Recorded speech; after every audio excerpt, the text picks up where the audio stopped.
Hola, 10 de la mañana en La Habana, listos para darles a conocer las principales noticias que se generan en esa isla.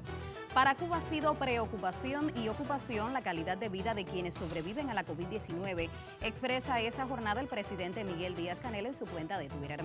Lo hace tras presentarse nuevas investigaciones dirigidas a minimizar en los convalecientes las secuelas del virus en los pulmones. Aportes de la ciencia de los que informamos en los próximos minutos. Desde las redes sociales destacamos que Panamá extiende permanencia de médicos especialistas cubanos para enfrentar a la pandemia. Y desde los sitios condominio.cu, Cuba ratifica prórroga a sus ciudadanos en el exterior. Soy Gretel Romero. Comenzamos.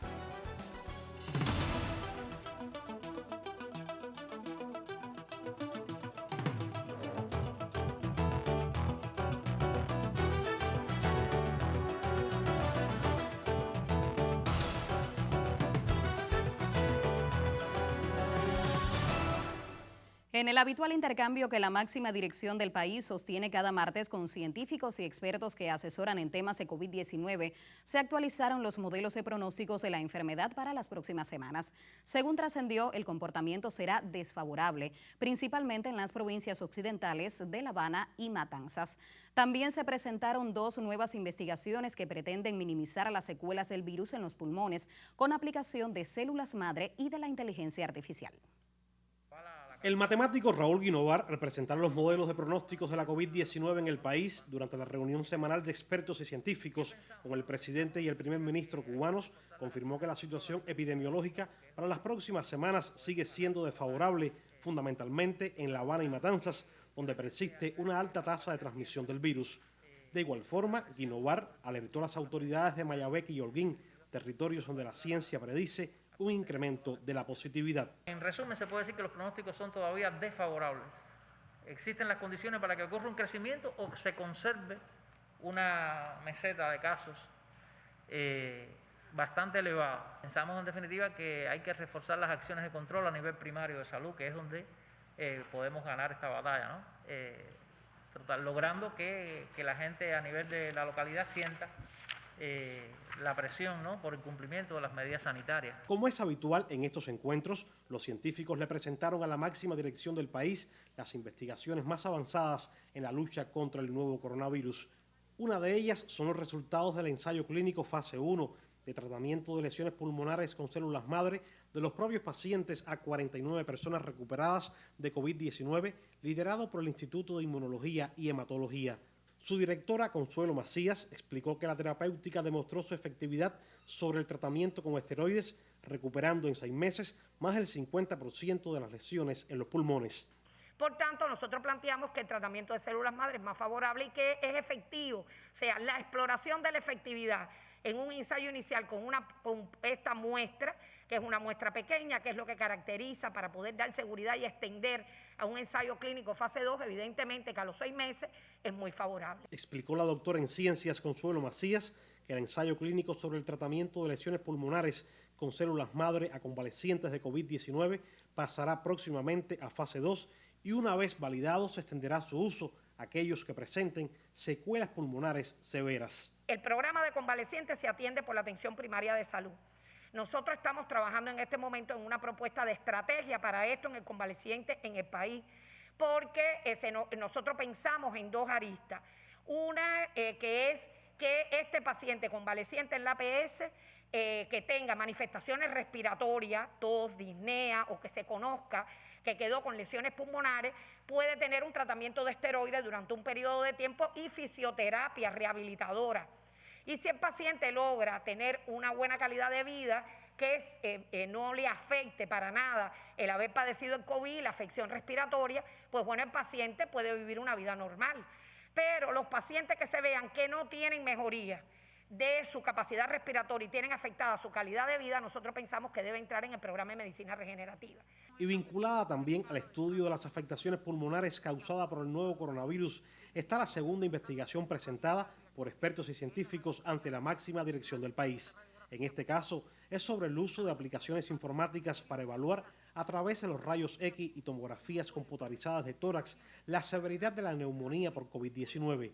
Una poderosa herramienta de inteligencia artificial que se emplea en varias provincias cubanas y que luego de su validación y extensión a todo el sistema de salud permitirá un mejor manejo de los pacientes. Hemos establecido una escala de estratificación de severidad pronóstica de los pacientes, utilizando fundamentalmente esa herramienta de diagnóstico que es la radiología convencional, esa radiografía portátil, y estableciendo un patrón de criterios de severidad desde el punto de vista cuantitativo, uno puede predecir qué pacientes con enfermedad de la COVID puede evolucionar a una unidad de terapia intensiva. Y seguidamente, para evaluar la situación epidemiológica del país, se reunió el Grupo Temporal de Trabajo del Gobierno para el enfrentamiento y el control de la COVID-19 en una jornada donde se reportaron 1.083 nuevos casos y hubo que lamentar el fallecimiento de 7 personas. Los gobernadores de Artemisa, La Habana, Matanzas, Holguín, Granma y Santiago de Cuba informaron sobre las acciones que realizan en las 6 provincias con mayores casos en el día. En el caso de Holguín, el primer ministro Manuel Marrero Cruz indicó a las autoridades a extremar las medidas, pues según los resultados de los últimos días y los pronósticos en ese territorio oriental, que hasta ahora había mantenido bajos los índices de contagios, se estima un incremento de los casos positivos a la COVID-19. Actualizamos ahora sobre la situación epidemiológica en el territorio nacional. El Ministerio de Salud Pública reportó al cierre de este martes 988 pacientes positivos al virus SARS-CoV-2. De esta manera asciende a 104.512 la lista de confirmados con la COVID-19. En las últimas 24 horas fallecieron 10 personas para un total de 614 decesos.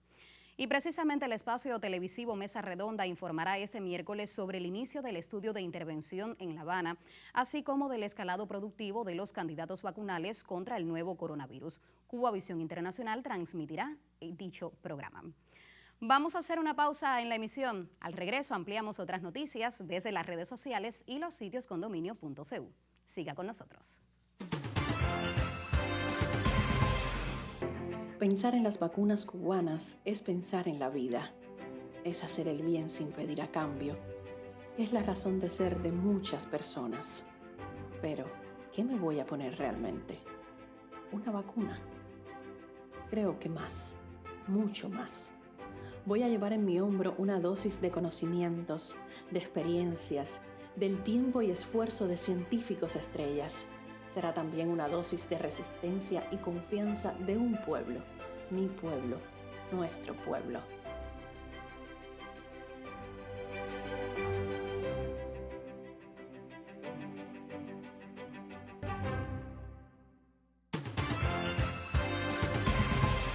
De vuelta para compartir en este segundo momento de la emisión noticias desde las redes sociales.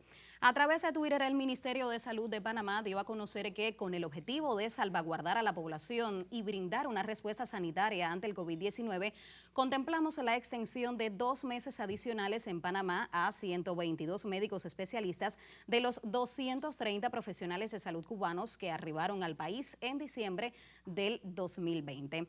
Según informa una nota oficial del Ministerio, la prórroga responde a solicitudes de directores médicos de varias instituciones de salud y en consulta con sociedades médicas especializadas del país en cuanto a la disponibilidad inmediata del recurso humano nacional.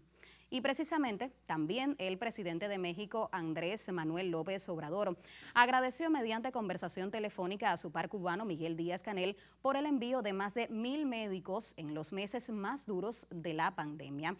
Leemos el post del mandatario mexicano. Conversamos con el presidente de Cuba, Miguel Díaz-Canel. Le agradecimos por el apoyo que hemos recibido de enfermeras y médicos de ese país para enfrentar la pandemia. México y Cuba son pueblos hermanados por la historia y la solidaridad. Sobre esta conversación telefónica, Díaz-Canel tuiteó: conversé con el presidente López Obrador, al cual expresé reconocimiento por su labor para la integración de nuestra América. Agradecí elogios a nuestros colaboradores de la salud y ratifiqué voluntad de ampliar la cooperación bilateral. Actualizamos sobre candidatos vacunales. Otras informaciones en los próximos minutos. Siga con nosotros hasta el final de la emisión. Últimos minutos para realizar un recorrido por los sitios condominio.cu. El Ministerio de Relaciones Exteriores comunica que debido a la compleja situación epidemiológica a causa de la COVID-19, se mantiene vigente hasta nuevo aviso la medida de prorrogar de manera automática y sin costo la estancia ininterrumpida en el exterior de los ciudadanos cubanos, más allá de los 24 meses. A través de su cuenta en Twitter, el director general de Asuntos Consulares y Cubanos residentes en el exterior, Ernesto Soberón, ratificó la vigencia del resto de las disposiciones adoptadas en función de los cubanos que se encuentran en el exterior. Explicó además que los nacionales con residencia en territorio cubano, imposibilitados de retornar, pueden volver de manera excepcional con su pasaporte vencido y sin prorrogar. La página web del Ministerio del Turismo anuncia la posposición de la edición 40 de la Feria Internacional de Turismo de Cuba, FITCuba 2021, evento más importante de la industria de los viajes en este país, debido a la situación epidemiológica global de la COVID-19. Esta es la segunda postergación de la cita debido a que la feria estaba prevista en su calendario inicial para el mismo mes de 2020 y fue aplazada por idéntico motivo. El comunicado señala además que la nueva fecha de realización de dicha convocatoria se informará de manera oportuna. Asciende Universidad de La Habana en escalafón mundial, así destaca en titulares la Agencia Cubana de Noticias. Y es que la Casa de Altos Estudios muestra un comportamiento favorable en las actualizaciones del ranking mundial, que actualmente tiene un fuerte enfoque en programas y estudios online. En el 2017 se ubicó en el rango de posiciones de la 701 a la 916, mientras este año avanzó hasta ocupar la posición 498. A casi 300 años de existencia, la Universidad de La Habana atesora una célebre riqueza patrimonial, histórica y científica. Por otra parte, el sitio del Parlamento cubano señala que diputados de la Asamblea Nacional del Poder Popular participarán en la 7ª Conferencia Mundial de Jóvenes Parlamentarios, que tendrá como tema central a la pandemia de la COVID-19. Convocada por la Unión Interparlamentaria en formato virtual, la cita se extenderá hasta el 29 de abril con varios paneles bajo el lema Recuperación post-COVID-19, un enfoque adaptado a las necesidades de los jóvenes. En la cita, la delegación caribeña expondrá las experiencias de Cuba y el protagonismo de su juventud en el enfrentamiento al SARS-CoV-2 y debatirá sobre enseñanza superior, salud, representación, entre otros asuntos. Y por último, el sitio web de la presidencia informa que el presidente cubano Miguel Díaz-Canel convocó a hacer una mayor gestión desde el sistema de la ciencia y la innovación en el Ministerio de Transporte para resolver los problemas fundamentales de ese sector, al encabezar un encuentro con directivos, científicos y expertos. El diálogo forma parte de la estrategia seguida por el gobierno cubano de poner ciencia en aspectos claves para el desarrollo de la nación, en lo cual corresponde al transporte un papel determinante para modernizar el país. Detalles a continuación. Para modernizar el país, uno de los sectores que necesita más innovación es este. Y nosotros el transporte lo tenemos organizado de una manera muy primaria, muy tradicional, muy atrasada. Ahora, para que haya una gestión desde el ministerio y desde cada una de las entidades que lo conforman, estoy pensando en el sistema empresarial, tiene que haber estructuras en el ministerio y estructuras en la OSDE y en las empresas para atender la innovación. Si no, no se gestiona. No hay nada que sea puro del transporte. Aquí está la industria, aquí está el sector de la construcción, están los temas medioambientales, está turismo, está informatización, o sea que la interdisciplinariedad y la intersectorialidad hay que trabajarlos mucho y sobre todo lo que decíamos, llegar a los territorios. Así llegamos al final de la emisión, noticias ampliadas a las 12 de la tarde, hora local. Les recuerdo que estamos activos en las redes sociales de Cubavisión Internacional. Ahora continuamos con Zona Deportiva. Siempre es un placer saludar a mi colega Álvaro Álvarez. Bienvenido. Miércoles de análisis en la emisión. ¿Cuál es el tema escogido para esta jornada, Álvaro? Un placer saludarte, Gretel, y a usted que está en sintonía con Cubavisión Internacional. Efectivamente, hoy es miércoles y está en el estudio el analista Arián Alejandro para poner sobre la mesa el tema del béisbol. Y a propósito de este deporte, pues conocimos del lamentable fallecimiento del comisionado nacional Ernesto Reynoso en la jornada de este martes a causa de la COVID-19. Pero en nuestra emisión estaremos poniendo sobre la mesa pues el equipo Cuba al Preolímpico de las Américas, la designación de Armando Ferrer como el director que guiará las riendas de este conjunto y bueno, toda la actualidad que se mueve en cuanto a la preparación de estos conjuntos, tanto la preselección al preolímpico como la selección que va a participar en la tercera Copa del Caribe. Tema importante y como siempre de mucha polémica, esta selección del técnico que nos va a representar en junio en la ciudad de Miami. Ya está en las redes sociales con muchísimos comentarios al respecto, así que estaré al tanto de entonces sus opiniones, que son los especialistas sobre estos temas. Bienvenido Arián Alejandro y adelante con la emisión, Álvaro. Así es, gracias.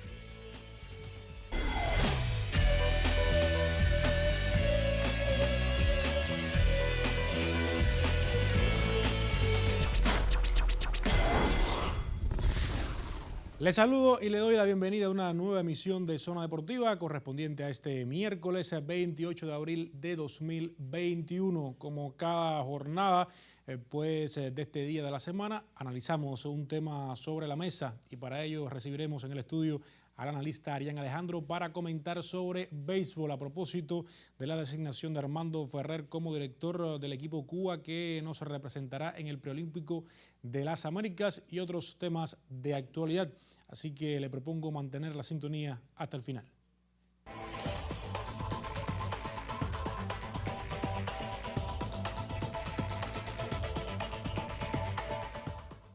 Y un placer recibir nuevamente en el estudio de Zona Deportiva a Arián Alejandro. Bienvenido. Muchísimas gracias, Álvaro. El placer también para mí. Saludos para ti, para el resto del colectivo y toda la teleaudiencia. Béisbol, como habíamos prometido hace algunas jornadas, sería tema de análisis en Zona Deportiva. Sí, usted estaba muy deseoso de comentar sobre eso. Sí. Y a propósito, salió esta noticia, dos noticias en la jornada de este martes. Primero, la designación de Armando Ferrer como director del equipo Cuba. Sobre eso te propongo comentar más adelante porque me gustaría también dedicarle unos segundos a comentar o hablar sobre el comisionado nacional Ernesto Reynoso, que falleció a causa de la COVID-19 este martes. Lamentablemente se conoció esta noticia ya en horario de la tarde-noche de nuestro país, sorprendiendo yo creo que a toda la afición cubana, a la beisbolera y al país de manera general. Una figura que tomó el cargo el 10 de septiembre de 2019 y que tuvo entre sus grandes retos precisamente esta Serie 60, en medio de toda la pandemia, la realización y la finalización, porque muchos abogaban con estos equipos que habían adquirido COVID-19, que se cerrara por toda la circunstancia que estaba ocurriendo dentro del país. Se insistió, se cuidó a los atletas y realmente, sobre todo en Santi Espíritus, una de las burbujas, el trabajo fue muy bueno para poder darle cierre a una serie nacional. Además, el abrir el diapasón, el abanico de opciones de contrataciones en cuanto a los peloteros cubanos que estaba fijado sobre todo en Japón y esta vez Liga Mexicana Invernal, también Liga Venezolana en cuanto a su temporada invernal, que son sus ligas profesionales, las de más nivel, y esto también parte de la labor que dejó Ernesto Reynoso, así como el poder en algún momento nombrar al béisbol como patrimonio cultural de la nación. Yo creo que esto es muy relevante, así como el acercamiento a la prensa, que era un reclamo bien importante también en cuanto al pasatiempo de casi todos los cubanos. Yo creo que ha sido uno de los comisionados que más ha hecho en tan poco tiempo. Del 2019, un 2020 marcado por la pandemia, también el inicio del 2021, una consulta nacional del béisbol donde se puso el criterio de la afición, de los especialistas sobre la mesa. Y a partir de ahí entonces se elaboró una estrategia nacional de desarrollo del béisbol, apenas daba sus primeros pasos. Ojalá que la nueva designación, que se conocerá, supongo, en las próximas semanas, pues mantenga ese trabajo de Ernesto Reynoso. Ojalá así sea, porque el trabajo comenzaba a ser muy bueno y sobre todo, reitero, esas nuevas estrategias que mencionas, ya implementándola con esta serie, incluso recordar que en el 2020 la estructura de la serie nacional iba a ser otra. La pandemia obligó a tomar rápidas medidas, a tener una reestructuración de esta misma estructura, y valga el juego de palabras, pero se pensaba tener un torneo nacional con todas las provincias y un torneo élite para intentar poco a poco elevar la calidad del béisbol cubano, que se sabe que a nivel doméstico ha cedido en los últimos años. Exactamente. Ahora hablamos de Armando Ferrer, designación como director del equipo Cuba, la noticia esperada de las jornadas anteriores, porque se decía que era Carlos Martí o Armando Ferrer al frente de la selección nacional. En definitiva, se optó por Armando Ferrer. ¿Te parece justa la decisión? ¿Te parece oportuna? Yo creo, Álvaro, que, a ver, es polémico, porque hemos tenido la filosofía siempre en nuestro país de tomar al manager campeón y llevarlo al equipo Cuba. Esto ha dado al traste con que se haya cambiado constantemente el manager de la Serie Nacional. Yo soy partidario, y lo hemos conversado, y usted también ha estado de acuerdo, que el manager del equipo Cuba no debe dirigir en la Serie Nacional. Evitas esta disyuntiva. Sí, un criterio polémico, mucha gente a favor, muchos en contra, pero bueno. Es nuestra idea, ¿no? Es nuestra idea, al menos a mí no me gustaría que dirigiera dentro de la Serie Nacional, y no es que los managers de la Serie Nacional no puedan ser después directores del equipo Cuba, porque usted, Álvaro, dirige una provincia X durante 3, 4 años, tiene una cantidad de resultados con esa provincia y luego puede ser promovido a ser el manager del equipo Cuba. Es decir, esto no impide que usted en un momento determinado pueda llevar las riendas. Armando Ferrer, campeón de la 59, subcampeón de la 60. Tienes a Carlos Martí, que ha ganado 3 de los últimos 5 títulos. Era una disyuntiva importante. La afición granmense no debe estar contenta porque, como siempre reitero, se ha tomado, se ha evaluado al campeón para llevar a la rienda y se demoró tanto en dar a conocer el manager, algo que para mí debe haber sido lo primero, porque usted tiene que mencionar al manager, luego su colectivo y a partir de ahí a los jugadores, porque se supone que sea el manager quien tenga la mayor potestad para decir, pienso que Álvaro, pienso que Arián, pienso que tal o más cual jugador son los que yo necesito para mi equipo. Entonces, si lo nombras al final, ¿cómo queda el aquello de que quién escogió el equipo? Sí, no digo que Armando Ferrer, uno u otro, experiencias tienen. De todas maneras, el problema del béisbol cubano va más allá de los managers, porque con los últimos que hemos tenido ya no somos campeones ni de los Juegos Centroamericanos ni de los Juegos Panamericanos. Las actuaciones en el Premier han sido discretas y en otros eventos. Es decir, va más allá del manager. Te propongo en un segundo momento, Arián, comentar acerca de qué le puede aportar de nuevo Armando Ferrer a esta selección cubana al preolímpico, sobre su estrategia, táctica, sistema de juego. De eso vamos a comenzar a conversar en el segundo momento, porque ahora nos vamos a una pausa en cuanto al comentario, porque ya decíamos, la Comisión Nacional de Béisbol informó la designación de Armando Ferrer Ruz como director del equipo que representará a Cuba en el Torneo Preolímpico de las Américas, pactado del 31 de mayo al 5 de junio en Florida, Estados Unidos. Tal decisión responde a la amplia experiencia de Ferrer en el mundo del béisbol, así como a sus más recientes resultados en nuestras series nacionales, con un título y un subcampeonato en las últimas 2 campañas. Y a propósito de la preparación de la preselección rumbo al evento clasificatorio, el también manager del conjunto de Matanzas ofreció declaraciones al periodista Aurelio Prieto Alemán.